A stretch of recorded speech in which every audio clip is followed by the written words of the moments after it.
जौन साड़ी लावे उहो 4 मीटर बा। आई हो दादा कैसन पियावा के चली तरबा। आई हो वो 4 मीटर बा। आई हो दादा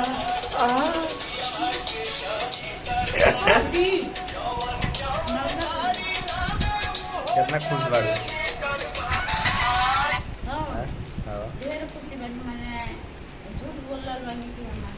हाँ सरप्राइज दे कर लो गिफ्ट वैसे ना बतैले रहनी। दोस्तों मैं ये साड़ी ऑर्डर किया था फ्लिपकार्ट से, तो नहीं बताया था सोनी को कि मैं साड़ी ऑर्डर किया हूँ। और मैं ये सोच रहा था कि सोनी के पास साड़ी था पर घर पे छोड़ के आ गई है, तो साड़ी लेके नहीं है, तो मैं सोचा कि सरप्राइज इसको देते हैं। तो आज फाइनली साड़ी आ गई है, देखिए।